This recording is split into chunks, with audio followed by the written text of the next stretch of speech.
I was thinking of you, Gal, an Israeli, a Jew in a very, very well-known spot in the world, in Hollywood. Tell me, and tell the public how you feel these days. I feel like there's the life until October 7th and the life after October 7th. And I've always and forever will be proud of my heritage, my, Israeli and Jewish identity. October 7th was a turning point, I think, for the entire Jewish community around the world. I think no one has ever expected or thought that such horrific thing could happen to our people, could happen in general in the world in 2024.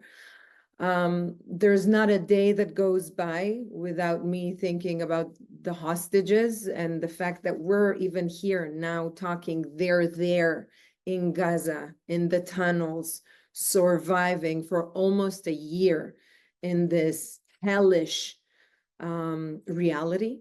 And that breaks my heart. And it's, it's words cannot describe the horror. And I've been in content, touch with the families. And I've been so inspired by all of them. They are going through the most horrifying thing. And at the same time, and this is something that is amazing about our people, there's not a sense of revenge, of grudge, or anything. Everyone are full of hope, of light, of love. Everyone wants this situation to end as soon as possible. It must end. And I'm speaking here as the head of state of the only Jewish state on earth. On October 6th, it was the best of times and the worst of times for Jews. It was the best of time because communities thrived, because the state of Israel was strong and robust, because there's a strong Jewish leadership. But it was the worst of time because of a lot of divisiveness and anger within people and conflict. And also, there were many, many, many Jews leaving us, fading away. And October 7th has been an earthquake for all of us, earth-shattering event, and a call, a wake-up call. And many, many Jews who never felt that way all of a sudden woke up and joined back and went back to becoming proud Jews. But there are also those who left.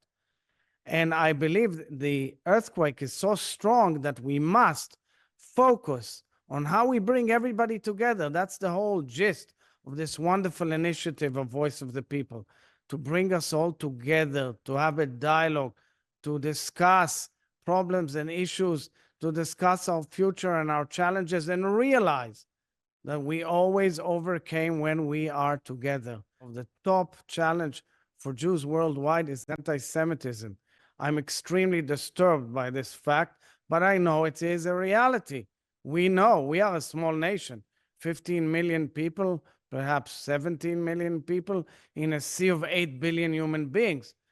And we have to maintain to the needs of communities all over the world, offer hope, vision, and the future for the young generation, convene everybody together. That is exactly what we are doing here and launching a historic process. We must remember that Israel is the insurance policy for Jewish people around the world. Israel was born after the Holocaust, after what happened to our people, and we must make sure that Israel will be strong and stable, and hopefully one day, I hope soon enough, have peaceful times with all of its neighbors. If I look back to when I started 15 years ago, I think that, being Israeli was something that people were impressed by and excited about, and the strong women of Israel and all of that. Now, I'm not saying that it's not the case, but it's charged. Now the discussion is different. It changed.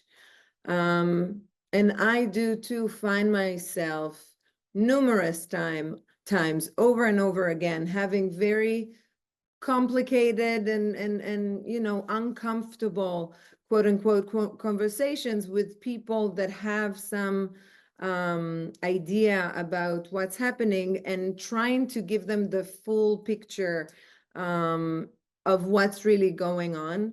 Anti-Semitism was always part of the Jewish people, unfortunately, throughout the history. And we have the light in us. I'm a big believer that we have the power of coming together and spreading the light and doing it even when it's uncomfortable. We have to advocate for the hostages to come back home, because this is just impossible. It's impossible to think that they're still there. And we will prevail. There's no other way. We will prevail, but the only way to do it is by being united. It is the highest priority in our nation, in our nation's psyche, in our being, to bring our sisters and brothers back from the horrible dungeons and tunnels in Gaza. It is a huge pain. It is our utmost priority to preserve and protect our nation and enable it to have calm. But I also want to believe in the future.